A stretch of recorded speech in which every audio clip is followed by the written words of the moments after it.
Well, thanks for coming on today, man. Absolutely, brother. So I have to ask, what was the origination of this? Like, why did you start lifting so much? Well, you look at me and you would think that I had some gifts to start with. No, I was totally opposite. I was a fat little boy, a big learning disability. If I was in today's times, I'd have had all the letters, the ADD, the OCD, whopping case of dyslexia. Still have it. I mean, when I'm reading now, I can see the word was, and it'll just go boom, and I'll see saw. I'll watch the letters flip around. Wild. So as a kid, when I had this, I was slow. So I was an easy target, got picked on, and I ran to food for comfort. And so it was just kind of this spiral of just me getting a little bit more pathetic as time went on. And so anyway, so you wouldn't have looked at me and thought, man, this guy's going to be a beast. You'd have thought, this dude's tits are growing. Where is he going to, you know what I mean?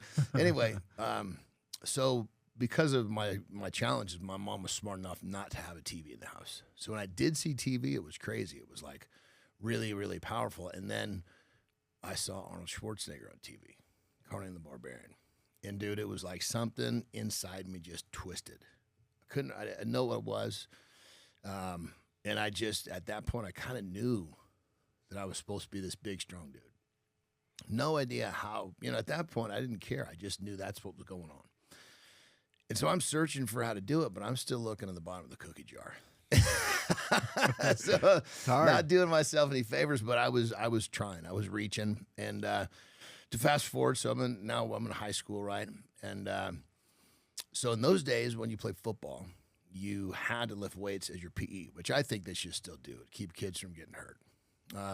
Quickly realized that I was actually better at lifting the weights than I was the sports I was lifting the weights for.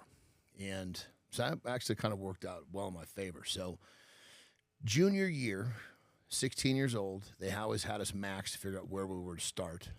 And I was one of two kids in the junior class who squatted 405, which, is pretty good. Even for today's times, that's not bad. And these kids now, they got beards. I was still kind of a fat boy, I mean, boobs, you know?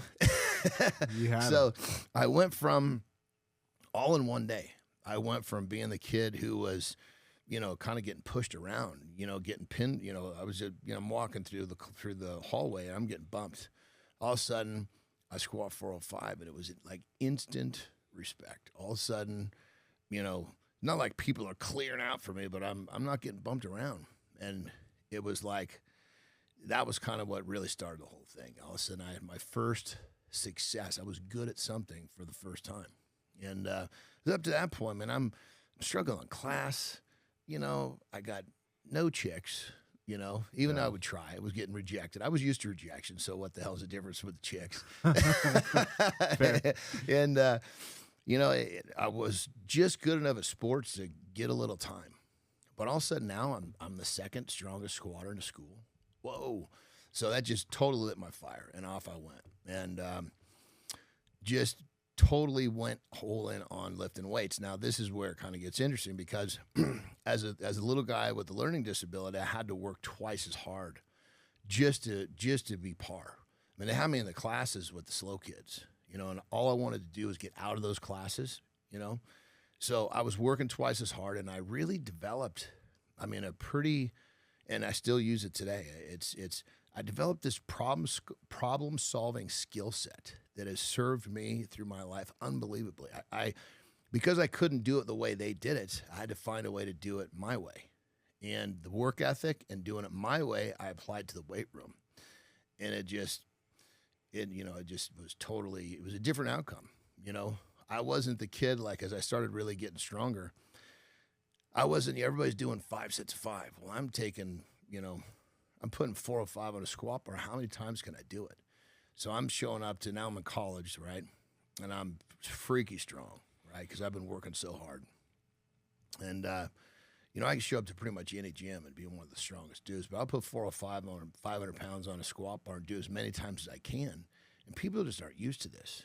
But to me, it was very normal. And that kind of symbolized how I lived my life, dude. I was like, okay, here's a set. Let's go all in and let's do shit that normal people don't even think about doing.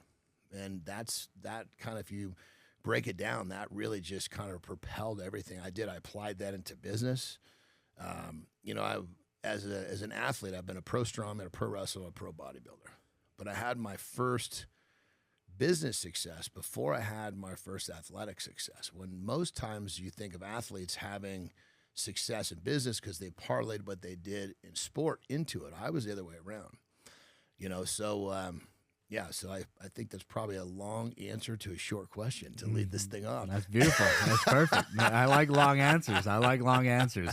The thing that comes into my head is who at that point outside of Arnold was your like your coach or your mentor, or like are you if we have, you know, like how are you learning how to train?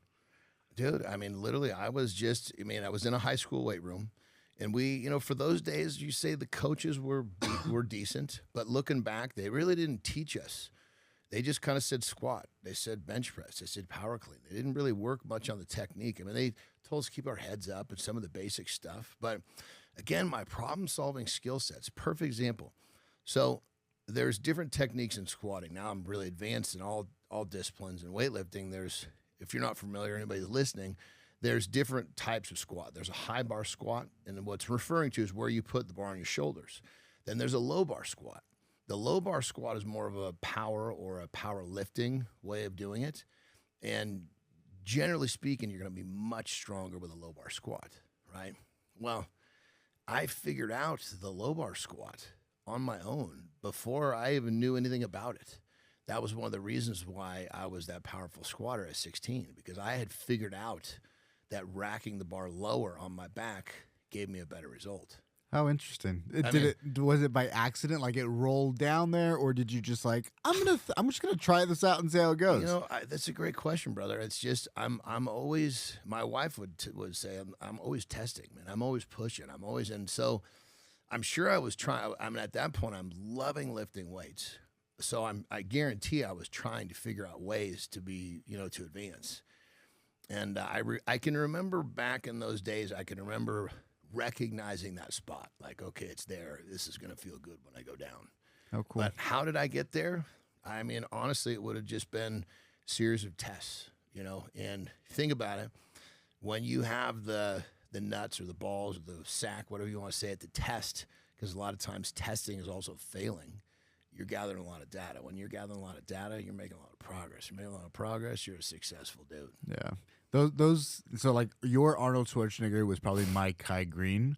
Mm-hmm. And then after I loved how he was constantly pushing to win, and unfortunately he never, you know, was able to come away with the thing, but just that drive that he had, that mentality, I absolutely just loved. And then I read Dave Tate's book, Under the Bar, and then that book in high school just changed the way I thought about everything in life. It was like, man, I love lifting weights. What if you just applied that to other areas of your life, and then you could be successful in anything? You just hit it on the head. And I make the joke all the time, but it's really, I mean, I shouldn't say it like a joke. I kind of say it like a joke because people, they just don't get it. But I say the same habits that built that is what built my 7-figure businesses, what built my family, what helped me raise my kids, helped me achieve my athletic career. It's basic. It's the way you live your life on a day-to-day basis that will pretty much determine who you are. So, and how successful you become. So you said, because we're going to transition to the business world. So you had success in the business before you had success in the sport. And so what was that first business that you started? And then what was success like? So my favorite claim of all things, of all achievements I've done, my favorite claim is I've never, ever had a job or gone to an interview or collected a paycheck. I've done it my way. That's wild. Yeah. Most people have gone, they've had a job, they've collected a check. It's just the way we're bred. Yeah. Right? Well, it goes back to where I was doing it my way from the beginning. You know, everybody else is going and getting jobs. I'm like, that just doesn't seem appealing to me, you know, and I don't feel like I can thrive in that environment, you know. So, so I came out of college, right? I've got, you know, I had to problem solve my way through college. I mean, geez, I showed up to college about an 8th grade reading level. Damn. So, and I didn't cheat to get through. I just had to be really, really I mean, my problem-solving skills during college were supercharged. I developed them so massively because I had to figure out how to get through. Anyway, so I graduated college. I got a major in theology, minor in philosophy. All right. Very I'm cool. actually one credit shy of philosophy, but I'll claim it. Huh. Very okay. Hey, it works. Both very read-heavy degree choices you made there. Well, so here, I didn't really. That chose me. I didn't really choose it. But to go further, what we're talking about in terms of the business success. So I came out of college and I had no intention of getting a job. I know that I wanted to continue to chase my dreams. I mean, I'm big. I'm 265. I'm strong as a house. I'm still chasing my dream. Damn. Yeah, and I know getting a job is going to take the time away from that. So I know that getting a job's not an option. I'm just going to start a business. So I came out of college, and my first idea was actually killer. It was solving a problem for me massively, and I was just 2 decades too soon. Meal prep. No way. I was using the containers, the whole goddamn thing. It was just too soon. And how cool. So, I mean, I got it off the ground a little bit, but it was really specific to these really like hole in the wall gyms where there were people like me who had a need for that. Yeah. The regular people didn't see the value in it yet.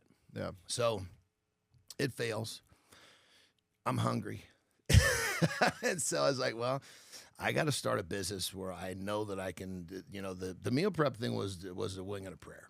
I believed in it. I did it, but there was nothing else out there. So it was either going to be big or it was going to flop. Yeah. Well, I need money. I'm hungry. I'm driving this little car with no second gear. The money that I have is going for gas. I'm literally going into grocery stores. This is back when they have the bins, like the bulk food, and I'm eating in grocery stores. I don't have money for food.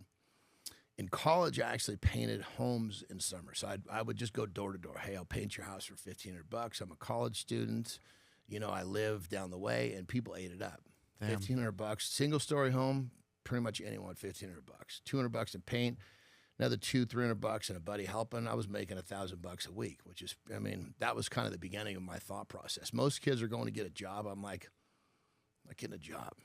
I find a better way myself. So I think I did this in Oregon with a 3-month painting season. I'm living in California now with a 9-month painting season. So I literally did the same thing. Started this business, completely illegal, no license, no insurance. I mean, I'm hiring people this time. Yeah. I mean, I'm still doing the guerrilla marketing, but I'm not doing the work. Fast forward 5.5-ish years later, I built this thing up to 25 employees, sold the thing, put $500,000 in my pocket. My first exit, pow. Now, Nice, dude. Yeah. Congrats. So that's wild. and keep in mind, there's barely cell phones at this time. There's no internet. So building and selling a business was like a really, really like uncommon, to say the least. Yeah. So I got $500,000 in my pocket. I've just turned pro and strongman. And this is like, life is getting sweet. I mean, I didn't really know what I was going to do being a big, strong guy, but now I'm doing it. I didn't really care what I was doing, but I'm traveling the world now, internationally, an international team representing the U.S., pulling trains and lifting Atlas stones and shit like this. And I got this money in my pocket. So, I started a real estate company. I started buying and flipping homes. I'm in Europe all the time, so I come home and I'm going to like the courthouse steps with the cashier's checks where you buy homes cash. I had all the connections from my painting company, so I got people fixing them up, painting them, bringing them back to market. So that was another, at this point, business to me it's all the habits that I've applied to my body, that I've applied to getting through college, that I'm applying to my sport. It's the same thing. You're just applying these habits to call it a different discipline, if you will. And 100%. So I don't want to say business is easy, but it's very doable because I know the challenges that I think that stop most people. I don't see those problems. I see the opportunities on the other side of those problems. When people look around and they see problems, they make decisions based on those problems. That's a big part of my coaching as a mentor. When people come to me and, they're having trouble with, I specialize with business owners because business owners get stuck trying to build their business, but they don't really build themselves. especially the mental part of it. So when you look around, and especially as a business owner, you can look around and you see problems everywhere. And if all you're seeing is those problems, you're making decisions based upon being surrounded by problems versus when you reframe your mind and it's a daily practice and you get it to that point where you don't really recognize the problem because you recognize the problem is attached to an opportunity just on the other side. So you don't see the problem anymore, see the opportunity. Now you're running around picking up opportunities. Different series of decisions, different outcome with your business, different result with your life.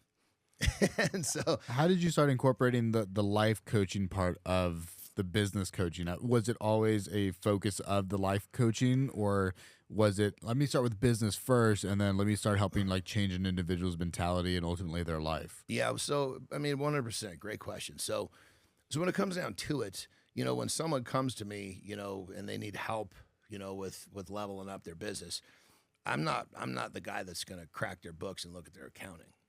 I want to know what their troubles are, and I want to see, what their personal troubles are, how they're living their life. Because ultimately, what I'm doing is I'm helping their mindset. I'm helping how they live their lives. So it's like I said, kind of going back to usually when someone's struggling and they come to me, a business owner, it's because, he's lost himself trying to build this business, and he's so tired and he's so frustrated. He's lost. If he had any clarity to begin with, he's lost it. And again, the human brain is designed to look at the problems, to pick out problems. And so he's just letting the human brain, just bludgeon him with cortisol and problems. So I'm the guy that comes in and helps him reframe how he sees his reality. Because we get to see what we choose to see. But if you don't know how to reframe it, you're going to see what your brain wants you to see. So between, how someone's living their daily life, I can sum it up with a couple simple phrases. One of them, if a man trained his brain like he trained his chest, he'd have whatever he wanted in his life. I like that. Yeah. And then it goes further, more specific to my avatar. You're trying to build this business, but you're not building yourself. And your business is never going to be way ahead of you. It doesn't work that way. And so, working with me, I'm going to get them leveled up. I'm going to help them see differently. I'm going to help them with systems. It's either a person or a system carrying out your shit, period. If you're doing everything, that's what got him there to begin with. And so, yeah, so it's, I've been a business owner my whole life. I have never had a job. So I understand what it's like to have businesses that are struggling. I understand what it's like to have businesses that are not. But whether they're struggling or not, and you're trying to improve them, it all has to do with what reality I was actually subscribing to. How was I living my daily life? If I was ever to get off track with what I do, my business would suffer. It's just the way it works. What does leveling up mean to you? And then how do you help somebody see the fact that they are leveling up? Because when you're in the thick of it, sometimes people don't realize, like, I'm making progress here. Like those first, maybe not those first couple of weeks, so you have the newbie gains in the gym. But let's say between month 5 and 10, some people just are like, man, I'm not seeing any progress. I'm going to kind of give up. But in reality, they're making so much progress. So how do you help somebody see that quote unquote leveling up? Well, first, level up is very specific to the person. It's like saying, become successful. Well, what's the person's definition of success? Fair. My definition of success is, of course, financial freedom, but I want to have time to invest in my passions. I want to have great relationships. I want to be inspired. I want to live a life where I can't wait to get up at 3 a.m. I don't get up because I have to. I get up because I'm stoked to get up and get to do it again today, What time do you go to sleep? 8 o'clock. Okay. And that's non-negotiable. Anybody who knows me well realizes that, you asked me to go out to dinner 7:30, I'm probably not going to go. What time do you eat dinner? I'm usually, I eat, for the most part throughout the day, and I'll eat, pretty close to going to bed. But it's the idea that if you want me to go to dinner at 7:30, I'm sure they're not going to be in bed by 8. So it's not the eating time. So if I ask you to go to the bar at 9 o'clock, you're definitely not even going to answer my text. Well, I mean, I think anybody who knows me registers that asking me to go to a bar wouldn't even be ready. I mean, if we're going to a bar to with our buddies to celebrate some special occasion, but yeah, the going to the bar thing that's been over a long time. Was it ever? What is it? Was that ever part of your life? Yeah, absolutely. Huh. Yeah. I mean, I had some challenges, man. There was some times. I mean, keep in mind, I have a highly, highly addictive personality, all the way back to my sugar addiction. I've been hooked on pain pills. So it's really, really, I mean, there was a period of my life where it was when I was building that painting company.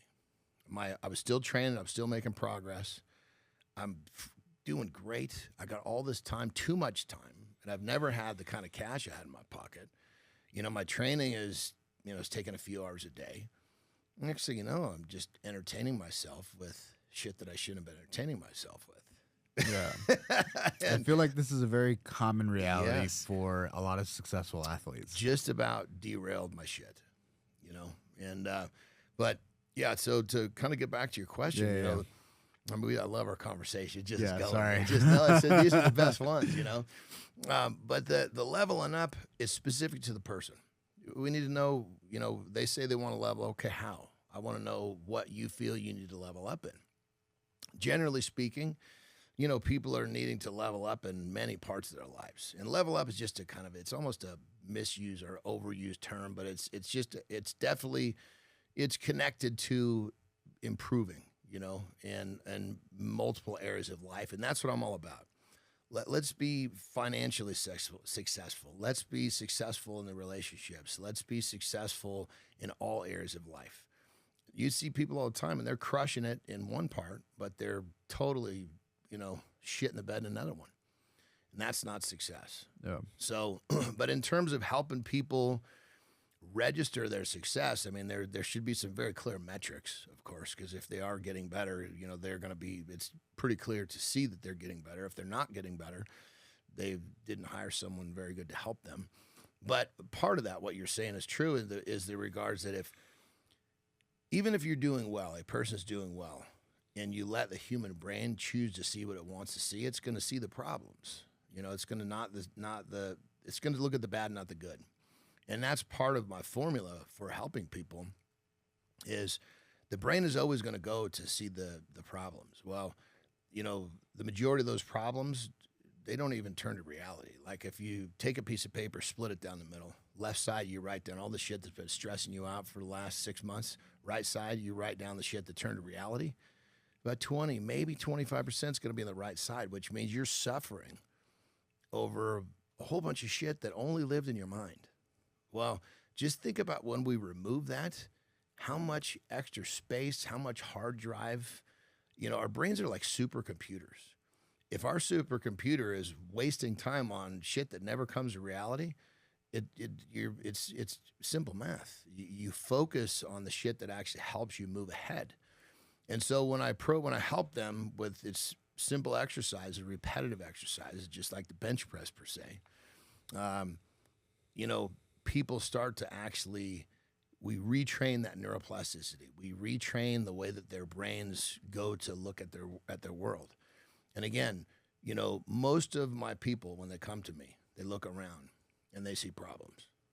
Problems are everywhere, even in their physical fitness. It's like, oh my God, I'm not as strong as I want to be, or whatever. It's okay, but you have energy all day, you're sleeping well, and you've lost 3 notches in your belt. What are we choosing to look at here? Your goal wasn't to have a big bench press. Your goal was to have energy and get lean. We're doing that, but somehow your brain has convinced you that not having a bigger bench press is a problem in this drill. Where in the description of what you hired me to do is a bigger bench press? So the brain will get bummed out about, or get them bummed out about something that wasn't even on the docket. Does that make sense? So when I'm teaching them to look at the good, not the bad, that's a big part of it, because then they start to see the metrics. But again, going back to the supercomputer, our brain's amazing. You set it in a direction, and it will keep going in that direction. And it will find the supporting reasons to help you do better in whatever direction you set it in. Perfect example, a guy most people get off work at 5 o'clock, right? They go to the gym or they want to. Well, about 4 o'clock, maybe 4:30, their brain starts to they start thinking about why they shouldn't go. Oh, I'm tired. Maybe I'll go tomorrow. They let their brain go down that rabbit hole of why they shouldn't go exercise. And maybe it's not the gym. Maybe go for a walk, whatever it is. Doesn't matter. Well, when you allow the brain to go down that rabbit hole, it's going to come back with a whole bunch of supporting reasons of why you shouldn't exercise. Versus you catch that, you set it down the other rabbit hole of, if I go to the gym or if I exercise, I'm going to feel good. I'm going to go home. I'm going to be energetic for my wife and my kids. Set it down that path. It's going to come back with a whole bunch of supporting reasons of why you should go exercise. So people are not using their supercomputers, brother. Their supercomputers, it's like an AI that's turned wrong, and it just beats them up, and they have no clue. And if they use this power, you have whatever they want in their lives, and that's me. I mean, I was the little engine who could not. Fat little boy. I told you the story. Yeah. And look at the shit that I was able to accomplish. And it's all because of the mental framework that I basically kind of developed and taught myself. What were some of the unexpected lessons building the 7-figure businesses that you didn't expect to learn? Well, when it was, so in the first one, when it was heavy service and heavy person, a lot of employees, I didn't understand I was going to have to be a banker, a babysitter, a boss, a best friend, a marriage counselor. Yep. I had to be everything. Because my original plan for that business is, okay, I'm going to either sell it or I'm going to have it run itself so I can just kind of step back. Well, once I realized as the owner all the hats I had to wear, I was like, there's no manager that's going to do all this, because if it wasn't mine, I wouldn't be doing it. So I realized very quickly this is not get it, maintain itself, and walk away scenario. So when you're dealing with service and you're dealing with many employees, the type of stuff that you have to be ready to handle to keep your people, because keep in mind, if they're all messed up because they can't pay the car payment, you think they're going to focus on making your customer happy? Hell no. So that was, keep in mind, I'm 20, my early 20s, and I got guys that are working for me that are 35, 45. It's really weird dynamic. Yeah. I mean, they're coming to me like I'm their dad, and I'm like I'm young enough to be like their nephew or little brother. It's a little bit awkward, a little bit weird. Yeah. So that was in the first one. Then my real estate business, I think what I learned really quick on that was that windows close fast, because that business was just crushing, and because the market was crushing. And then when it turned, man, it closed down quick. So that's why I realized with that one, when a window's open, suck it up, take all the opportunity, because when it closes, it doesn't gently shut. It just slams shut, and you got to be ready to get your fingers out of there. and then the business that's my current, which is my 7 figure, I'm actually working on making it 8, because my current coaching, mentoring business, my goal with this business, really my purpose in life now, is I realize that I want to help I want to set as many people free as I can, because most people are trapped and they have no idea. But what I learned with this one, it's been just like amazing, is that I learned that it's not just when you want to do something, it's like when you feel like you're called to do it. You're just, it's like some sort of a magnetism. It's like a magnet pulling you in to do it. It's like in that right there, I never experienced that with other businesses. I mean, you can enjoy a business, you can like your business, but when you feel like it's your true calling and you're making a difference for people, it's a different type of vortex pulling you in. And this is the first time I experienced. So I would say that's the lesson I learned with this one, is that when you really get connected to your purpose and it's a business, it's a whole different experience. Because the first 2 businesses were money. money, Money, right? right. And I don't have anything. I need to figure out how to do Yeah. this, and Yeah. then I mean, I loved them because they were, they were mine, you know, but it was a different type of love. You know, it's like, you know, all of a sudden, you know, in the like the real estate business was different than the painting business because I didn't have, those were all not employees. They were basically contractors coming in. So I didn't have to deal with the personal problems. So that was a big change. And I loved that business too, but that was the only love I knew. And then when I started changing lives, and, you know, wives are sending emails saying, you know what, I didn't want him to do this, but now we have this amazing sex life again. He spends time with our kids. We're doing better financially. You know, the honeydew list just never even exists anymore because I get goose pimples just fucking thinking about it. That's the kind of shit that, like, I'll do this one day. I'll never retire. I just won't wake up one day. did you start by just helping someone just like for free? Like how did you figure out that this was the thing? Crazy shit. So, I mean, when I solved my own problems in terms of, you know, being overweight and stuff like that, and all of everything that I really developed was for me, and it was all organic with my set of problem solving skills. And so people would come to me, dude, how'd you do that? You know, can you help me? And, well, this is what I did. It worked great for me. It might work for you too. It was kind of one of those. And then, you know, next thing you know, worked great for him too. And, you know, I'm having a lot of fun helping people. It's not for pay. And I'm not helping it just anybody that asks me. I'm a busy dude. I'm traveling and helped a lot of my fellow competitors. And like there's actually a dude at the top of the WWE right now, Finn Balor. I've worked with him in New Japan. I helped him with his diet. He's freaking ripped. And I did it with him. He's a great buddy of mine. Just happy to help him, you know, and he learned how to do it, and he's still doing it. Anyway, but to go a little further, so I'm actually, we didn't really talk about how I went through my sporting careers, which is pretty trippy. Yeah, we haven't done that yet. Yeah, but so I'm a pro bodybuilder, right? Yeah. Little teaser on that one. I turned pro in just 2 contests, which if you know bodybuilding, that's a really big feat. Yeah. I didn't understand it was a big feat. That's probably why it happened. So I'm a pro bodybuilder, right? So what do? Pro bodybuilders, you start a gym, which was another dream. So this is great, man. And gym was going great, and people are calling the gym. Hey, you know, can you train me? I'm thinking, sure. You know, where do you live? I'm thinking, my mind's in a geographical mindset. Yeah. I'm thinking they live 3-4 exits away. Well, I live in Missouri. Okay, well, yeah, I can do this. I mean, of course I can do it. I didn't really have anything prepared and how I was going to do it. It was just going to be over the telephone. Well, had whopping success with that.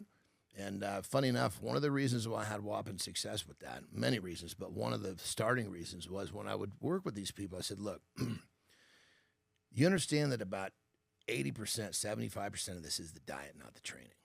And because we started the relationship that way, they actually operated from that premise. When people came to my gym, it was a gym workout. That's the premise. I'm going to work out. They never really would digest that the diet was the biggest piece of the equation. So they would come work out, and they would never follow the diets we gave them. Well, I shouldn't say never, but rarely. Rarely. And so, anyway, my online business, which is now my current mentoring business, started off just helping people lose weight and get stronger and all that kind of stuff. And keep in mind, what the mentoring part came because I started doing stuff with their mindset to help them stick through the things that were difficult because it was the mindset that was screwing them up. But anyway, people are calling. And so I told my wife, I was like, honey, I think I'm going to have you start running the gym. I'm going to lean on this, you know, this phone call because it was all done over a telephone. It was literally just, you know, I'm trying to think what year this was. The social media hadn't really blown up yet. You're not even on Zoom. You're just calling this people. Is literally like, just phone calls, dude. Yeah, literally. That's and I'm handwriting shit out. I wasn't even using a computer, dude. And it just I leaned on it, and it just turned itself into a seven-figure business. And I realized, wow, you know, when you're really helping people, the shit just kind of happens. And that's how the whole thing started. And then as I got more as I started to do it more, I started to understand where people were really having their struggles, because you start to see these repetitive mistakes, and it's like, holy shit, it's everybody's making the same mistake, and they don't have no clue. That's when I realized, okay, I'm rather than even point it out, I'm just going to start building processes and systems into what I'm teaching them, which is going to bypass this stuff. But really, what I was doing was I was programming their mind with different habits and different mindsets to help them overcome the things that were holding them back. So, like, let's say you have a client that comes to you, and their goal is to lose weight. That's their main jam, and they are working out. They do 3-4 days a week, but they are just they're addicted to food, man. They can't they just don't know how to get over it. And so anytime that they're just at home or alone, that's the way they feel themselves, right? Yep. Just feel good. How do you get somebody who's in that position to surpass that? Well, first thing we're going to do is we have to kind of program their mind. Usually they're in that mindset because they're in a scarcity mindset with food, because they've tried too many times to lose by limitation. So I'm going to flip the script on them. I'm going to teach them how to lose weight by feeding the metabolism, which is actually to eat more. So they're going to be quite blown away. A lot of times they're like, I can't eat all this. I'm going to get fat. I say, I promise you won't get fat. You just got to eat what I tell you to eat. So fairly quickly, they realize, holy shit, I'm eating all the time, going home and, eating at night. Well, you're going to eat at night. I'm going to tell you eat at night. So I'm going to flip the script on the limitation. They're not going to be in deficit. They're going to be full of energy. They're going to be sleeping better. So that right there is going to be very helpful. Then they'll start to see the progress that they're making, and they want more of it. Now, there's still going to be some hiccups in there. So what we have to do is we have to kind of figure out where these pitfalls are, because there's always one of the things I am really heavy on is, if you just remove one bad habit from your daily life, you'd be blown away how much progress you're making. And I look at a day to me is a loop. It's a 24-hour time slotted loop, right? And when you look at all these time slots, you're going to find one or two of them that usually house all of these problems. So between 7 and 8 at night, we know that's where we fuck up the most, right? We haven't cussed much. Hopefully that's okay. Yeah, that's all right. So perfect example, we know that we got to remove that. So we identify where that is. Keep in mind, they shouldn't be in a scarcity mindset with food because they're eating all the time, but those old habits die hard. So we're going to find out what they're normally doing during that time. We're going to change that activity. We're going to change the setting. We might even have them do something constructive right through that timeline. Because usually these behavior patterns, I know firsthand, they're self-loathing. They're the behavior patterns that, if you were to do it, it's because it's some sort of a loathing thing rather than an improvement thing. So let's go to the other side. If you're improving during that time slot, during that time slot that you're normally loathing, it's a really, really big flip to the frame of mind. That's a cool idea. So, like, let's say that client or that individual, their time frame to eat the most is 7 to 8, right? And they do go work out at 5. It's like, well, what if you eat dinner at 5 and then you go work out between 7 and 8, and then you have a snack afterwards, and so you change that time slot. Just push everything. Just kind of flip it where now I'm eating before. And then now I know I need to go work out during the time where I normally eat a lot, and maybe smoking weed here in Nevada is legal, and that tends to be increase the munchies, and so that's time that I'm smoking weed and eating more than I can, and then now I can have a snack once I get home. And that would totally work, but we can even make it more simple than that. We can even don't change your training time. When we know that 7 o'clock is when you start doing your dumb shit, let's be on a walk when that time hits. Okay. Let's be reading a book when that time hits. Or let's just say somehow you screw up, and I've been here 1,000 times, still find myself doing it. I'm standing in front of the goddamn refrigerator with the doors open. Looking. What the fuck am I going to eat? I'm not supposed to be eating anything, and I'm not even hungry. Yeah. It's that old shit that dies hard. So if I'm standing and I catch myself, it happens all the time, close the doors, I go read. Now, reading is something for me is ultra constructive, because that's still a weak part, for a weak, very, very weak suit for me. Yeah. So when I'm working on my reading, that's like probably one of the most major forms of self-love. You know, discipline is self-love. I like that. You know, when we do this dumb shit, it's the flip side. Yeah. So, and the thing is, it's so simple, but people try to overcomplicate it. And that's one of the things that I really hold my hat on, dude. I am like the king of making it simple, because something that's too complicated or too detail-oriented, even myself, I will not do as well. Yeah. You break it down to a simple few things, and number one, the barrier of entry is lower, so you'll do it. You know, because we don't have an information crisis. We have an application crisis. Say it again. I mean, yeah, dude, seriously. 100%. I mean, if someone, like, you can solve so many problems for a person's health with 1 or 2 steps daily.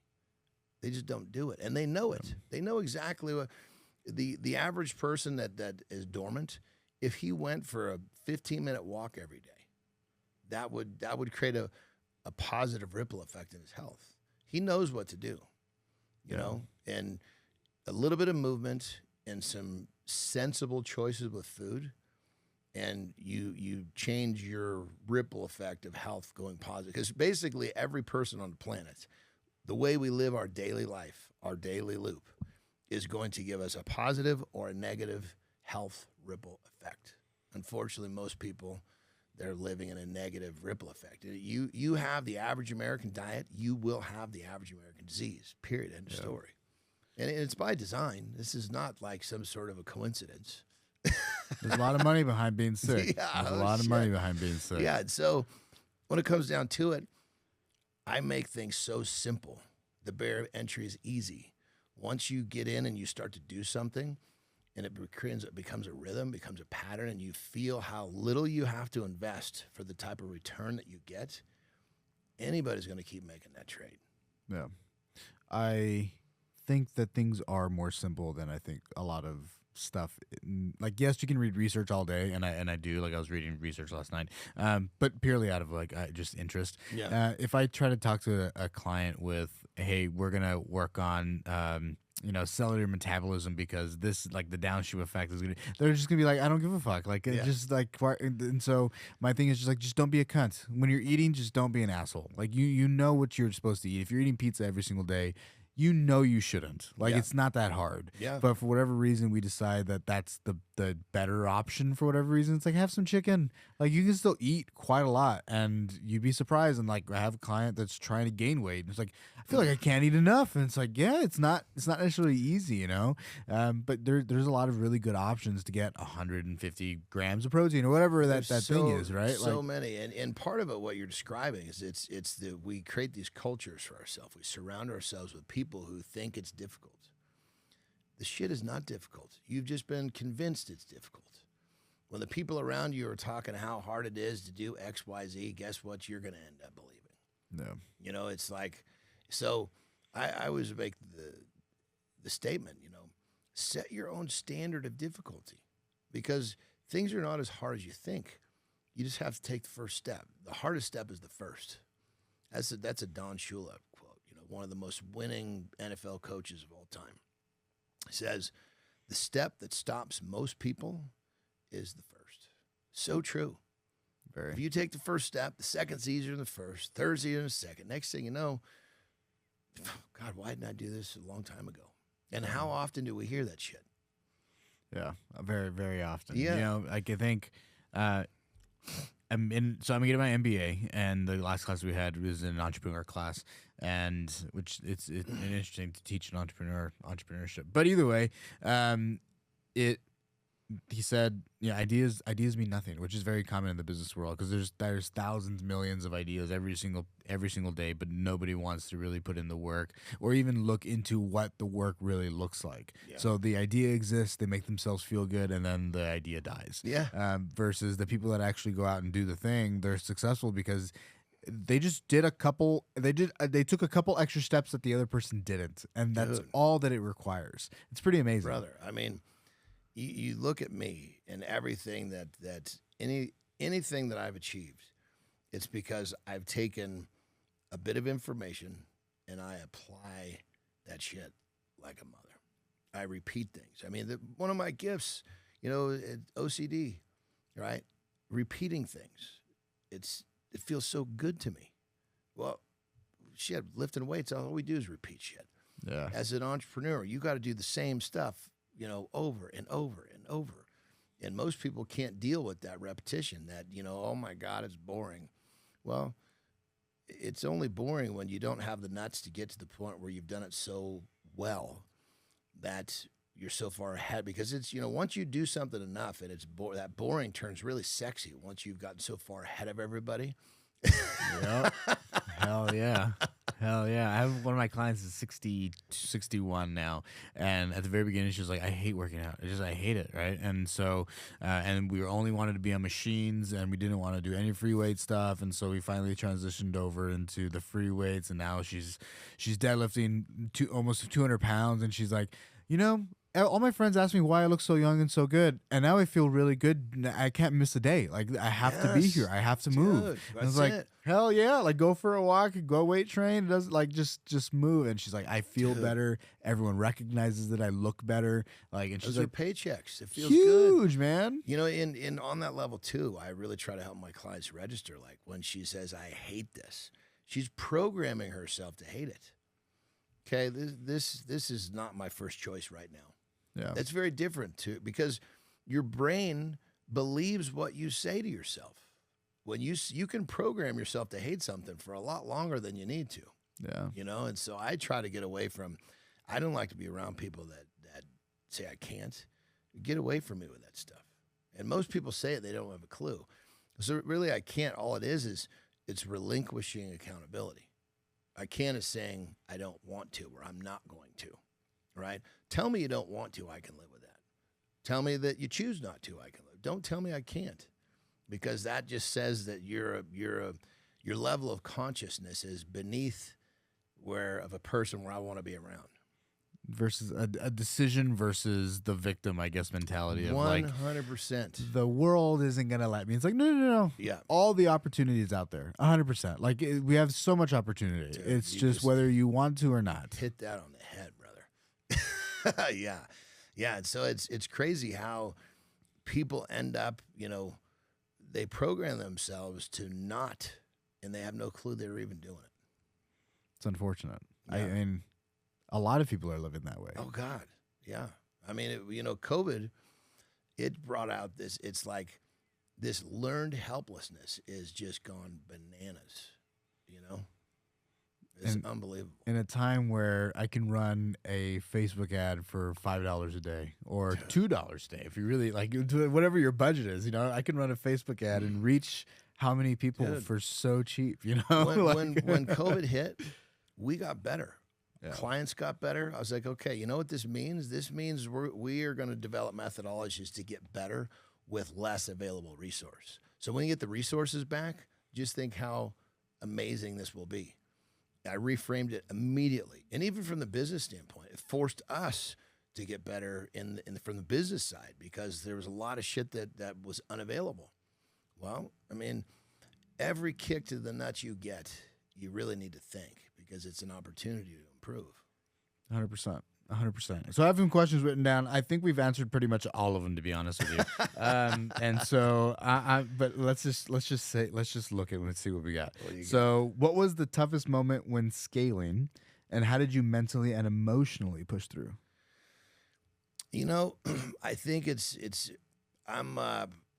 I tend to really, my team. I connect myself to my team. I love my team, if you will. I want to change people's lives, but I also want to change their lives. I want to change my team's lives. And so I easily get caught in looking at the fact that this person, because I love this person, that I'm going to give them another chance and another chance and another chance. And when it comes down to it, in business, you know, you have to set a very, very strict parameter. Like, look, yes, I love you, but this is the criteria, and if you can't live up to this, it doesn't change how I feel about you as a person, but I have to replace you. I still struggle with that. It's a hard one. Yeah. It's a really hard one. Yeah. Creating that boundary, I mean, is... I mean, I can do it. It's like I want the people that are not quite getting it done to get it done because I know how close I can see that they're capable. Yeah. You know? Yeah. So that's a tough one for me. But I'm a mama's boy, dude. I'm a little bitch inside. I make the joke. I'm a woman trapped in a man's body. So I have that emotional side where I connect to people. And I think that's why this business is so exciting for me. It's because I'm changing people's lives. And, you know, when I realized, okay, you know, I'm going to change my team's lives too, it really opened up my emotions to them. That's pretty cool. Yeah. That's really, really cool. When I was building houses, I remember I had a brick guy, masonry guy, that routinely would not either show up on time or just not communicative, and it was probably the most frustrating thing in the world until I had somebody who was like, just hold a check. And I was like, I feel so terrible holding somebody's check. Like, they got to pay their bills for their people. But it's like, if he's not holding up, then you have to have some sort of leverage outside of just the job. Yeah. And so it was like, okay, I guess. And so we sat down, we had lunch, and I was like, hey man, we can't keep doing this. We gotta figure something out here. And ultimately we had to part ways, and I had to replace him and get another masonry guy. And yes, he's not necessarily my team. He's a subcontractor, but still, even then it was like, I know, like, I see your family and I get to like see you guys at the gym and whatever. And I know that this job pays for those things, but we gotta, the job has to be done professionally. Yeah. So and I know what hard. you mean, because I've dealt with straight employees and then subs and now back to straight employees again, you know, and I try to kind of have a mix of the two. Like right now, I try to have some even though they're all basically, the relationship is the same. But it's once you get to know somebody on a personal level, who gives a shit what their title are? Are they 1099 or are they a payroll employee? Does it really matter? No. The emotion and the connection is there. Yeah. I love my cleaner. I love her name's Candy. Still to this day, I absolutely love Candy. She was just good people, man. And like we saw each other at the gym. Her husband was a power lifter, and she was getting into powerlifting. I was like, let's talk. Like that's where I lived, right? I used to compete. I was a pro power lifter, and so we just it was good times. And you also get to like feed a family all at the same time. And like that feels really, really good. Like, I'll pay you double if you just go clean that. Like, I don't care. Like, hey, it's 7:00 p.m., but you're willing to work when nobody else is. Will. Like, I'll pay you extra. And my budgets for every single house was less than everybody. Like, I was under budget every single time just because I was able to pay people well. They showed up when they said they were. So you build a good team that creates a good system. Everyone's feeling good, and you're hitting all the numbers. Dude, and get out of here. And I'm all right when like my main guy. Right. He came to me when he was like 20 years old, 21 years old. And I said, look, I don't even really care what you're trained in. I just need to know, you know, can you run at the pace that I run? You know, are you going to be good with what we're doing here? And he's done, we've had plenty of challenges, no question. He was young. But one of the things that I really like is to bring people in, and I can teach them what I need to teach them, right? It's the character that I'm after. And when you get to have, just like you're describing, you know, you get to have these amazing experiences with people that deserve these opportunities. That's what it's all about. Yeah. I just hired hired a social media manager here in town, and that relationship was like maybe the opposite of the character. It's like always busy, can't do this. We discussed, you know, what we were gonna do, in like what the stipulations of the job are, and then it was just a quick, like within a month, like just falling off ever so fast. And I was like, always busy. It's like you don't have any work outside of what we're doing, but okay, whatever. But there was always an excuse. And then finally, like I paid for this individual's education, like on Coursera. Like I'll pay for all that stuff. We'll get you all set up. Like I need you to show up on these times, and just couldn't do it. But I still hang out with that person regularly, and it's like there's no hard feeling. I still like you as a person. It's just where the relationship just has one less hat. Yeah. and it's just like, and I sometimes just like, well, how's business going? And I'm like, well, you know, things are good. We hired somebody else to kind of do the same job that you were doing. And she's like, oh man, well, like I can see like almost a defeated kind of position. It's like I got to keep on moving. Like I got to keep on running. I can't wait for you to kind of figure it out. Like if someone's too far off the mark, I mean, when I'm referencing what I was earlier, they're close. Yeah. You know, I mean, if someone's too far, it's like, look, I can't, because at that point now I realize what I'm doing is I'm sacrificing everybody else as well. 100%. You know, Yeah. if I can get in there and fill in the gap, try to bring someone up to par, and it's not slowing down everybody else's opportunity, that's one thing. But if one person is dragging the whole team down, they got to go. Yeah. Unfortunately. Agreed. So if you could talk to your pre-7-figure self, what lessons would you tell him today? You know, I would basically, I mean, it's a great question, because I wouldn't want too much to change, because, you know, it's the trajectory that I'm on. I want this to keep going, you know, and it all started from me being a pathetic little bastard. So, yeah. So Good. But I think what I would tell myself is that just keep trusting yourself and working hard, because that was the hardest thing, I think, was to just, you know, head down, work, head up. Damn it, nothing's changed. Head down, work, head up. Damn it. You know? Yeah. And then and sometimes you do that, you might do that for a year. Yeah. And then all of a sudden you pop up and you're like, whoa, okay. I'm like, oh, goose pimples just thinking about it. Yeah. And I would just tell myself, it's going to happen. Just keep going. That's good. It's good Have advice. confidence with that process. It's good advice. Because, you know, and I have a saying I use today. The darker it is, the closer I am to the light. It's good. That's good. I like it. Last question for you, and then we're gonna sign off. What does your training program look like right now? How are you working out? Personally? Yeah. What are you doing? Yeah, great question, brother. So, I mean, I'm always changing stuff.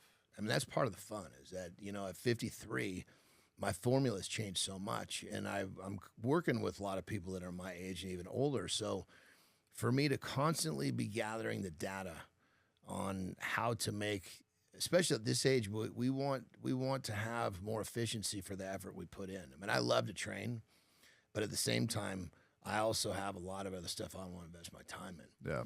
So what I'm recognizing now is pretty crazy, and I make the joke, but it's the truth. You know, people say, "Oh man, how many hours? You must work out 3 hours a day." And my response over the years has been, you're thinking about it from the wrong perspective. Don't think how much per day. Think about how many years can you do this, or how many decades can you do this without missing a week. But now, once people say that, I make the joke of, if I told you how little I train, you probably wouldn't believe me. Because when it comes down to it, the diet is so important, as we know. And as we get older, we need less. So the perfect way for me to do it, in terms of getting the most out of my training, if I'm just looking at investment versus return, every other day. Nice. Literally. Yeah. Every other day, and that training session is with warm-ups an hour. Wow. Yeah. Now, what do? I do different, because I enjoy my training. I actually tend to train like 2 on, 1 off, but very often I'll end up having to go back to 1 on, 1 off, or even take 2 days off. So I guess when it comes down to it, to answer your question, it's constantly changing. I don't have a split. I go purely off of feel, like what can get worked. Yeah. And I'm often putting weird combinations together. I might do pull-ups supersetted with power cleans. I might be doing a standing military press, straight bar press, you know, with a deadlift, you know, or a squat. I mean, I often will lunge, then go to a deadlift, or lunge, then go to a squat. So it's just creativity, what sounds fun, what sounds interesting. Yeah. And what I really do, and this is what I preach to everybody that I work with, don't get caught in the numbers, judge your effort. You have 100% control of the effort you put in for that session. You don't have 100% control over the performance elements in the numbers. Maybe it's a percentage, maybe it's a rep count, maybe it's a weight. Maybe you didn't sleep good. There's so many things that can alter those metrics. If you focus on your effort, you'll leave feeling great, and those metrics will take care of themselves. I like it. I used to train 3 hours a day I've been there. For like Oh yeah, 4 or 5 days a week. yeah, been there. When I was competing, right, and that's what it required. Yeah, that's what we had to do. Yeah, that's the game, right? And now because in long period, I mean, we're decades like this. Yeah. Not just most people can do it for a few months or a year. no, this is a long Yeah, time. this is. Yeah, and I think right now because there's 4 businesses that I currently own, so there's a lot to do outside of the gym. But I love being in the gym so much. And so I still appreciate those 3-hour days. I just don't get them as often. And it's just like putting a book on or just putting some music on and just kind of like escaping from all the the craziness throughout the day. But then also not getting like, okay, now we've been here for 3 hours. We gotta get out because there's still a whole lot of work we gotta do, and you can't do this all the time. And so, but I do appreciate those 3-hour days every so often now. But more realistically nowadays, they're an hour and a half, all the way from warm up to cool down. And you know, when you have those days where you're in the gym with some buddies and you've got a nice chunk of time where you're there getting a good training session in, but part of it is to enjoy the experience. yeah, I love those. I love it. But it's weird. When I'm in those, I have to really be intentional about it. This is what I'm doing because I'm so used to supersetting and being efficient with time. Yeah, because I protect my time. yeah. In those sessions, you're always okay. This is 2 hours of. I might as well be going to the movies. I'm just lifting weights. yeah, pretty much. Yeah, exactly. That's a really good way to think about it. Yeah. So where can people find you, man? So my Instagram is the best way. I make sure that every day I'm going to get in there and respond to people. And my goal is to help everybody. So whether someone's coming in and just say, hey, they want to find out about working with me, or I'll just give you some really helpful stuff to go away with. Like I have this, it's this manual. It's a mental handbook manual that I wrote. It's called the Monster Mindset. And people come in if they want, a little bump moving in the right direction. I'm happy to give you that. It's a quick, straightforward read. And it just helps you understand some of the framework to get your mind working in a different direction. And if you start with this, everything else really falls into place. So anyway, my Instagram, best way to find me. But keep in mind, my name is spelled different first and last name. Okay. So Jon is Jon. And then Anderson is Andersen, which is Nordic. So the total handle is at the Jon Anderson. Beautiful. Yeah. So come in there, say hey, and either way, whether you're just one way or the next, I'm gonna help you.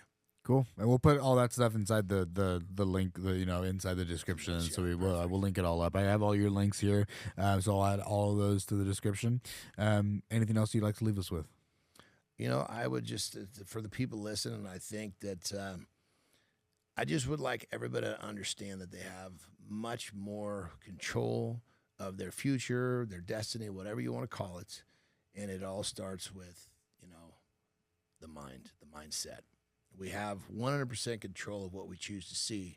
Just most people, they don't have the simple steps to start working on it so they can actually execute it, so they can actually have what they want in their life. And I guess the best way to put it is, like I said before, if a man trained his brain like his mind, like he did his chest, he'd have whatever he wants in life. I love it. All right, man. Thank you very much. You, I appreciate you coming in. Thank y'all. Love you. Bye.